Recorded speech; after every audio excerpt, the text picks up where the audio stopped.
शिक्षा में आरक्षण भूमिका। शिक्षा में आरक्षण की व्यवस्था। निजी शिक्षण संस्थानों में आरक्षण। आरक्षण के नाम पर राजनीति। उपसंहार। भूमिका। स्वतंत्रता प्राप्ति के बाद भारत में दलितों एवं आदिवासियों की दशा अत्यंत दयनीय थी। इसलिए हमारे संविधान निर्माताओं ने काफी सोच समझकर इनके लिए संविधान में आरक्षण की व्यवस्था की। वर्ष 1950 में संविधान के लागू होने के साथ ही सुविधाओं से वंचित वर्गों को आरक्षण की सुविधा मिलने लगी, ताकि देश के संसाधनों, अवसरों एवं शासन प्रणाली में समाज के प्रत्येक समूह की उपस्थिति सुनिश्चित हो सके। उस समय हमारा समाज ऊंच नीच, जात पात, छुआछूत जैसी कुरीतियों से ग्रसित था। पूर्व प्रधानमंत्री श्री लाल बहादुर शास्त्री ने एक बार कहा भी था, यदि कोई एक व्यक्ति भी ऐसा रह गया जिसे किसी रूप में अछूत कहा जाए तो भारत को अपना सर शर्म से झुकाना पड़ेगा। वास्तव में आरक्षण वह माध्यम है जिसके द्वारा जाति, धर्म, लिंग एवं क्षेत्र के आधार पर समाज में भेदभाव से प्रभावित लोगों को आगे बढ़ने का अवसर प्राप्त होता है। किंतु वर्तमान समय में देश में प्रभावी आरक्षण नीति को उचित नहीं ठहराया जा सकता, क्योंकि आज यह राजनेताओं के लिए सिर्फ वोट बटोरने की नीति बनकर रह गई है। वंचित वर्ग आरक्षण के लाभ से आज भी अछूता है। शिक्षा में आरक्षण की व्यवस्था। शिक्षा आज एवं आने वाले भविष्य का सबसे महत्वपूर्ण विषय है। प्राचीन काल में शिक्षा के क्षेत्र में होने वाले भेदभाव को देखते हुए शिक्षा में आरक्षण की व्यवस्था की गई। प्राचीन समय में सभी को शिक्षा के समान अवसर प्राप्त न होने के कारण जाति, लिंग, जन्मस्थान, धर्म के आधार पर शिक्षा के क्षेत्र में भी भेदभाव होता था।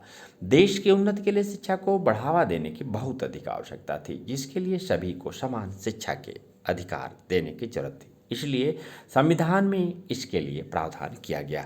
भारतीय संविधान में वंचित वर्गों के उत्थान के लिए विशेष प्रावधान का वर्णन अनुच्छेद 15 समानता का मौलिक अधिकार द्वारा राज्य किसी नागरिक के विरुद्ध केवल धर्म, मूल, वंश, जाति, लिंग, जन्मस्थान या इनमें से किसी एक के आधार पर कोई भी भेद नहीं करेगा।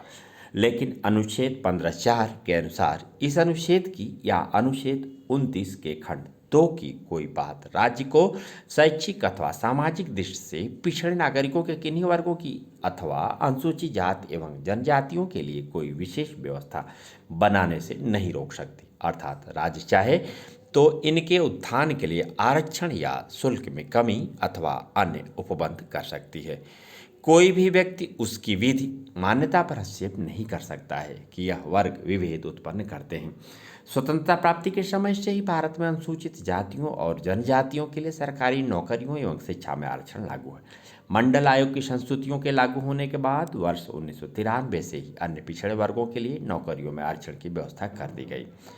वर्ष 2006 के बाद से केंद्र सरकार के शिक्षण संस्थानों में भी अन्य पिछड़े वर्गों के लिए आरक्षण लागू हो गया। इस प्रकार आज समाज के अत्यधिक बड़े तबके को आरक्षण की सुविधाओं का लाभ प्राप्त हो रहा है, लेकिन इस आरक्षण नीति का कोई उचित परिणाम नहीं निकला। अनुसूचित जातियों एवं जनजातियों के लिए आरक्षण लागू होने के लगभग 6 दशक बीत चुके हैं और मंडल आयोग की रिपोर्ट लागू होने के भी लगभग 2 दशक पूरे हो चुके हैं, लेकिन क्या संबंधित पक्षों को उसका पर्याप्त लाभ मिल सका?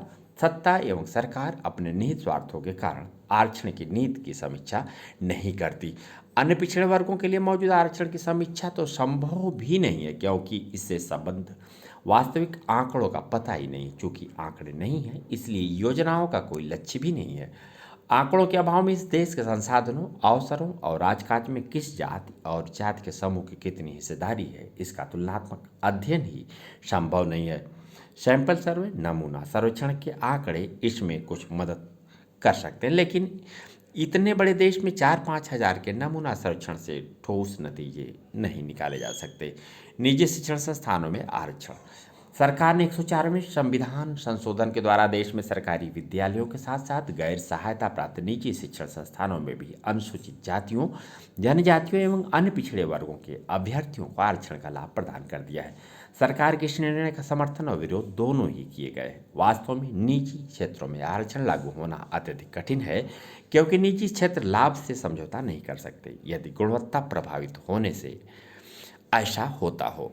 आरक्षण के नाम पर राजनीति। पिछले कई वर्षों से आरक्षण के नाम पर राजनीति हो रही है। आए दिन कोई न कोई वर्ग अपने लिए आरक्षण की मांग कर बैठता है, इसके लिए आंदोलन करने पर उतारू हो जाता है। इस तरह देश में अस्थिरता एवं अराजकता की स्थिति उत्पन्न हो जाती है। आर्थिक एवं सामाजिक पिछड़ेपन के आधार पर निम्न तबके के लोगों के उत्थान के लिए उन्हें सेवा एवं शिक्षा में आरक्षण प्रदान करना उचित है, लेकिन जात एवं धर्म के आधार पर तो आरक्षण को कतई भी उचित नहीं कहा जा सकता, क्योंकि एक ओर तो इससे समाज में विभेद उत्पन्न होता है, तो दूसरी ओर आरक्षण पाकर व्यक्ति कर्म क्षेत्र से भी विचलित होने लगता है। कमजोर को योग्य बनाकर उसे कार्य सौंपे, न कि आरक्षण से कार्य को ही झुका दे। उपसंहार। आज प्रश्न गरीबी का है और गरीबी की कोई जात या धर्म नहीं होता। समाज के हर वर्ग के उत्थान है तो आरक्षण के अलावा अन्य विकल्प भी खोजा जाना चाहिए, ताकि समाज में सबके साथ न्याय हो सके और सभी वर्गों के लोग एक साथ उन्नति के पथ पर अग्रसर हो सकें।